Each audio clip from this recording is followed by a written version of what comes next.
Hello everyone welcome to our YouTube channel Infoshare Odisha को समस्त को स्वागत। Odisha state scholarship portal academic year 2026 शिक्षा वर्ष रे जो ई मेधावृत्ति अथवा मुख्यमंत्री मेधावी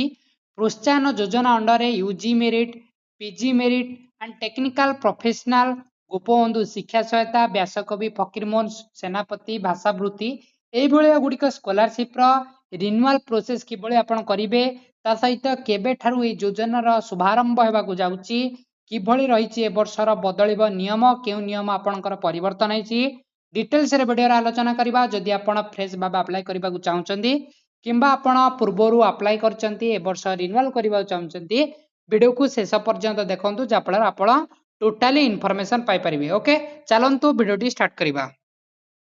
देखंतु डिपार्टमेंट ऑफ हायर एजुकेशन तरफ रु ई मेधावृत्ति योजना समस्त को मिलता है समस्त कैटेगरी अर्थात general ST SC OBC SCBC BC समस्त कैटेगरी को स्कॉलरशिप मिले। आपण जानिथिबे ए स्कॉलरशिप रे आपण को जदि आपण यूजी मेरिट स्कॉलरशिप अप्लाई करचंती देन आपण को 10,000 टंका पर्यंत आर्थिक सहायता मिलता है टोटल 3 वर्ष रे 30,000 टंका।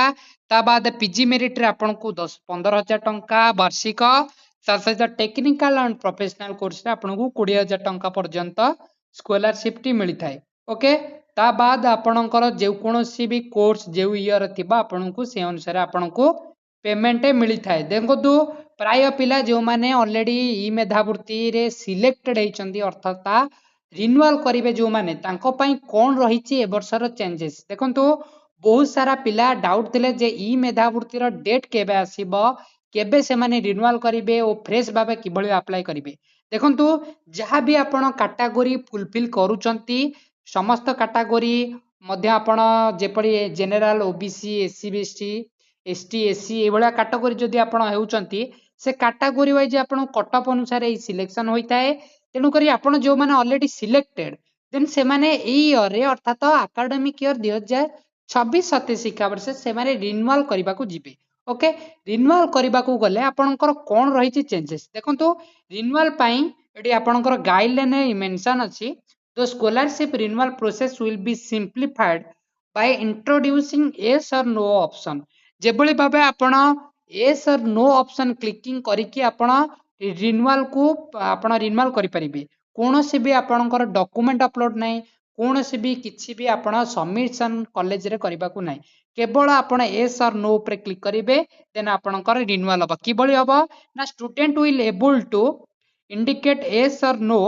एकेडमिक ईयर 2025-26 आमर ऑलरेडी आगुरु हो जाइतिला जो माने प्रीवियस ईयर करथिले येस और नो क्लिकिंग करिके देन ए ईयर रे कोन हेछि ना आपणकर बहुत सारा चेंजेस हेछि हमें डिस्कशन करिबा। देखंतु 15 डेज भीतर आपण येस और नो क्लिकिंग करबा को पड़िबो जो माने रिन्यूअल प्रोसेस कंप्लीटेड करिवे। ओके ए सब माने आपण स्कॉलरशिप जदि रिन्यूअल करबा को चाहुचंती देन आपण एस ऊपर क्लिक करिवे देन आपण जदि चाहुनांती नो ऊपर क्लिक करिवे। नो ऊपर क्लिक करने आपण ई मेधावृत्ति टोटली आपण माने कटि जिवे अर्थात डिलीटेड हे जिवे। Okay if student will know they are consider as माने आपण टोटली बेनिफिट अंडर आसीबेनी देन आपण अलगा स्कॉलरशिप चाहे पकई पारे जेभली पोस्ट मैट्रिक हो कृषि विद्यानिधि हो अन्य कोनोसी स्कॉलरशिप किंबा आपण स्टेट स्कॉलरशिप अंडर जे कोनोसी स्कॉलरशिप पकई पारे जदि आपण नो ऊपर क्लिक करिवे एस ऊपर क्लिक करे आपण ऑटोमेटिक आपण रिन्यूअल प्रोसेस कंप्लीट हो जिवो। ओके सिंपल किभଳି हबो आपणकर एकेडमिक ईयर जो 26-27 शिक्षा वर्ष रे खूब शीघ्र आपण रिन्यूअल प्रोसेस स्टार्टेड हो जिवो एई भଳି आपण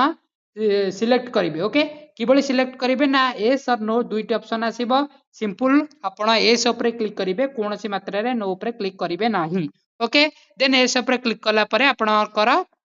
एई भଳି शो हेबो ना आपणकर your application will be forwarded your institution by validation पे आपणकर एप्लिकेशन को फॉरवर्ड करा जिवो। ओके देन आपणकर इंस्टीट्यूशन वेरिफिकेशन कंप्लीट होला परे आपनको पेमेंट मिलिबो जहा भी रिक्वायरमेंट आपण फुलफिल करूथबे। ओके देखंतु ए ईयर खूब शीघ्र अर्थात आपणकर सेप्टेम्बर मंथ रे आसीबा को जाउची ई मेधावृत्ति स्कॉलरशिप टी जो मानेकर फ्रेश भाबे अप्लाई करिवे समस्त डॉक्यूमेंट रेडी करी रखंतु जो माने रिन्यूअल भाबे अप्लाई करिवे आपणकर ऑटोमेटिक रिन्यूअल हम ता बाद आपनकर एस आर नो पर क्लिक करिवा पड़िबो जदि आपण रीएडमिशन करि नाहंती कॉलेज रे शीघ्र जाई रीएडमिशन करंतु रीएडमिशन सरिला परे आपनकर ए स्कॉलरशिप टी खूब शीघ्र आसीबा को जाउची ओके वीडियोटी जदि भल लागिथिबो समस्त को शेयर कर देबे ए स्कॉलरशिप रा प्रतिटी इन्फॉर्मेशन हम चैनल रे सर्वप्रथम अपलोड होची ता बाद हम टेलीग्राम ग्रुप रे जॉइन जिवे ता फଳରେ ଆପଣ ଜାଣିପାରିବେ ସ୍କଲାରସିପ ର ଯାହା ବି ଡାଉଟ୍ ଅଛି ଆପଣ ପଚାରି ପାରିବେ ଓକେ ତ ଆପଣଙ୍କର ଟେଲି ଯୋଉ ରିନ୍ୟୁଆଲ ପ୍ରୋସେସ खूब शीघ्र स्टार्टेड ହେଇଯିବ ଆପଣଙ୍କର ପେମେଣ୍ଟ ମଧ୍ୟ ଆସିଯିବ